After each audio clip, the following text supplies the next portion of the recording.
So thank you for joining this episode of the ESG podcast. Today's interviewee is Sarah Neill, who, when I take you through the list of achievements and responsibilities she has, you'll realise is something of a Wonder Woman. She's a board member of the International Otter Survival Fund. She's a personal development mentor to women in ocean science. She was a South Lakes coordinator at Animals Asia. She's a marine mammal surveyor at Organisation Cetacea. She's going to talk a little bit about the Sedna Sea Women at Sedna Epic Adventure. And she's a community leader for Surfers Against Sewage. And on top of all of that, the day job is lecturing at a college in Cumbria. It's not often, Sarah, that I get to speak to a marine biologist, but neither is it frequent that I speak to somebody wearing so many hats. How do you fit it all in? I don't really know how I fit it all in. I tend not to say no to anything, and I just make it work. Okay, well, look, thank you ever so much for giving your time to us. I feel I'm taking away from a more important purpose. But actually, the issues of empowering women in science are very close to your heart, aren't they? It's always been really important to me. When I was young, Dr. Sylvia Earle was a massive inspiration to me, and obviously she was a big trailblazer for women in my field. Also, I've experienced it firsthand, being underestimated. It doesn't help that not only am I female, but I'm also petite and I look a lot younger than I actually am. But I know what it's like, people to overlook you or underestimate you as well. So it is a cause close to my heart. There's a lot of us would wish that we look a lot younger than we really are, trust me. But one of the things that I know you're doing is, I could have introduced you actually as an adventurer, because there aren't many people that I'm personally in contact with who are going on an expedition to the Arctic. What have you got planned? With the Arctic expedition, we were supposed to be going in November this year, but with the coronavirus outbreak, thankfully we've delayed it until 2021, which will just give us more time to plan and prepare even bigger and better things. The main kind of focus of the expedition it's got two focuses really. We're starting with a women's leadership programme, which is to inspire women and discuss their representation in STEM careers, policy and exploration. And during that conference, we're hoping to kind of make contacts and combine Aboriginal and scientific knowledge to discuss how we mitigate global warming, empower women. We're looking to develop Inuit leaders to tackle societal and climate change in those high Arctic regions. And then following the Women's Leadership Programme, we've got a research vessel where we're going out to sea, and then we're going to be carrying out scientific research in the high Arctic as well. Some of our research projects focus on photographic, acoustic and genetic identification of orcas and humpback whales. We're hopefully going to be getting into the water with those animals as well. Assessing orca health, extracting eDNA from water samples, investigating marine geology, microplastics and seaweeds, all kinds of different things, because we've got a team of women from all over the world with all different backgrounds and different research interests. We've all got our own personal research projects that we'll be carrying out. And then we've also not only got women scientists on the team, but also women photographers, filmmakers, artists. So we'll be making all that kind of media as well to go alongside the expedition that we'll be promoting online and through social media and things as well, so people can see what we've been doing. So how long is the expedition going to last exactly? They've already had an expedition last year where a team of women went, and then next year we've got 2 back-to-back expeditions, November and December. I'm only going for 2 weeks because obviously I've got commitments as well with taking time out of teaching to go. So I'm on the first expedition, and then there's one that's back to back after that, but it's an ongoing thing. So, there'll be teams of women returning year on year to continue with the research. So on this expedition, then, how many women are actually involved? I think it's about 15 women.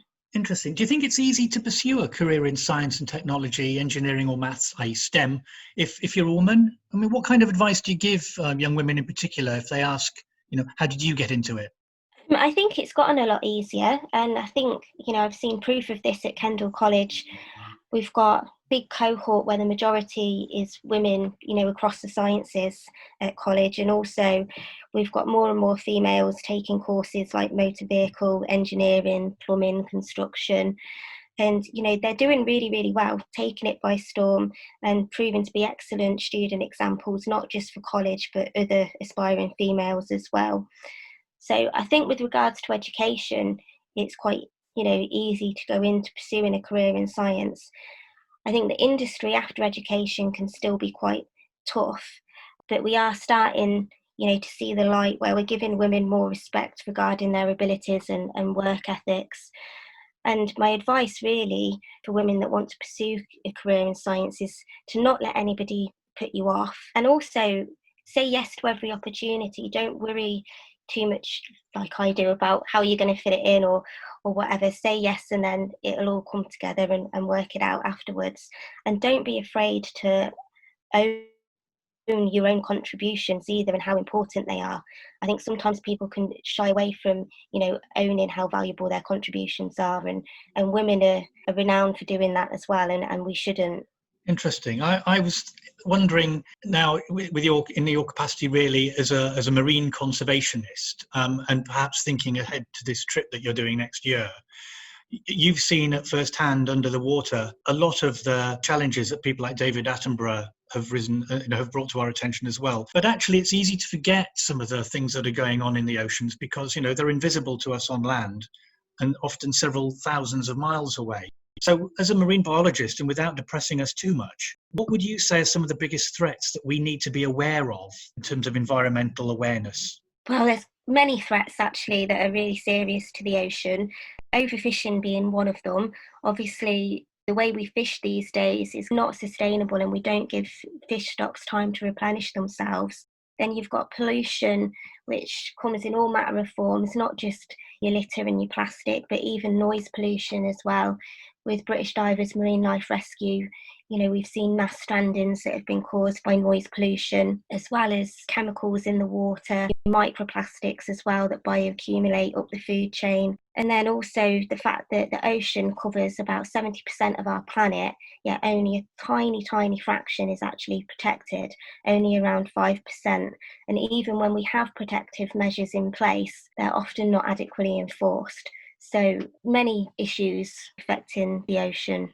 I was going to ask, sometimes the challenges seem unsurmountable for an individual or a business to do anything significant about. But what advice do you have to people if they want to make a direct contribution to helping save the planet? What could we do? So first of all, you can reduce, reuse and recycle. So basically look to reduce, the amount of single-use plastic items that you're using, reuse items wherever possible, and anything that is recyclable, try and recycle it. You can get in touch actually. If you look online, Surfers Against Sewage have really good toolkits that are great for individuals that give you kind of tips on what you can do as an individual to reduce your impact, but they also do toolkits for businesses as well. And if businesses take measures to reduce 3 single-use plastic items in their business and other things from the toolkit, they can actually get badge of honour from Surfers Against Sewage to show that they're taking steps in the right direction. And there's other things, you're going out and doing beach cleans, picking up rubbish when you see it. There was another initiative that was if everybody picked up 3 pieces of litter when they go to the beach, then it wouldn't be such a big clean if everybody's contributing. With you mentioning the word clean, I suddenly remembered that I've read recently the freshwater quality around the UK is improving to the extent that otters are now to be found in every county of the UK, which sounds incredible if it's true. I mean, you're a member of the International Otter Survival Fund. They're making a comeback, aren't they? With the Eurasian otter, as our water quality has improved, we've seen an improvement in the population of the Eurasian otter, but it's not actually as great an improvement as it's been suggested in the media. So it's around about 10,000 otters, which is a very similar number to what we had in the 90s as well anyway. And a lot of the surveys are actually based on Spraint, which tells us more information about their distribution rather than information about the actual number of otters in the UK. And International Otter Survival Fund believe that their distribution has widened because they're having to travel further to find food rather than necessarily their numbers. Gosh, you put a bit of a dampener on me there. And it's a shame because I was going to sort of switch the conversation a little bit, talking about women in senior roles. I'll give you an example of what I was thinking along those lines. Quite interesting to us, the research that we're doing from the ESG Foundation's perspective, that there are 37 female chief executives in the Fortune 500, the biggest companies in America. And at the current rate of progress, it will take approximately 38 years for there to be a 50-50 parity between men and women in those top jobs. So on that basis, even you'll be retired by then. So how do we level a playing field much more quickly for women in senior roles? Companies should make gender parity a visible priority. Senior management should be educating all of their employees on the importance of gender equality. And I think some companies are very good at saying that they do this, but sometimes it can be all talk, and they should follow through with actions such as appointing women to very visible projects and roles to actually, show that they're practicing what they preach. They should make it a priority to track their gender mix and ask employees for feedback on gender parity problems and solutions as well, which can easily be done just by sending a survey via email to all of their employees. There should be more innovative ways for women to balance family and work commitments. Obviously, we're seeing more and more men taking on kind of primary caregiving responsibilities, which would help level the playing field. But equally, they also need that kind of support from their employer as well. If the men are going to do that, it could also be a targeted mentoring programme for women. So like I mentor women in ocean science, perhaps every workplace could have some kind of mentorship scheme for mentoring women in their careers. And I also think it's quite important that the people doing the interviews are experienced in what they're interviewing the candidate for as well. There's often been times when I've gone to interviews, for example, when I was an aquarist, I wouldn't necessarily have been interviewed by a person that is from the aquarist team. It might have been, a general manager of an aquarium or something, and they wouldn't necessarily know what I was talking about with regards to husbandry and life support systems and things. So I think having somebody informed on the interview panel is quite important too, because then they're making a decision based on, really based on the answers that the people are giving. And I think that plays, doesn't it, to the fact that senior leadership teams need to be really transparent in their policies and their own corporate governance. I've recently stopped working for an organisation that employs, I think it has 8 people on its senior leadership team, 7 of whom are men. It just doesn't seem natural anymore that gender disparity makes sense in the workplace, particularly because, the majority of businesses are now catering for men and women in equal measure. Environmental, social and governance reporting has become primarily a tool, the ESG phrase, for investment advisors to assess a company's suitability as a potential investment. So they're a group of people to whom the ESG Foundation was set up to inform the senior leadership teams. So Sarah, let's hope chief executives around the country are listening to this podcast now. If there was one action you, as a marine biologist, could ask them to scrutinise within their businesses with the utmost care, what would it be? I think it would have to be waste disposal. So are they, looking to reduce, reuse and recycle? And I've seen a lot of places and worked in a lot of places that on the surface appear to be doing that as well. They'll have all the correct bins out for people to separate their waste and things. But then at the end of the day, it all gets chucked into just the same skip.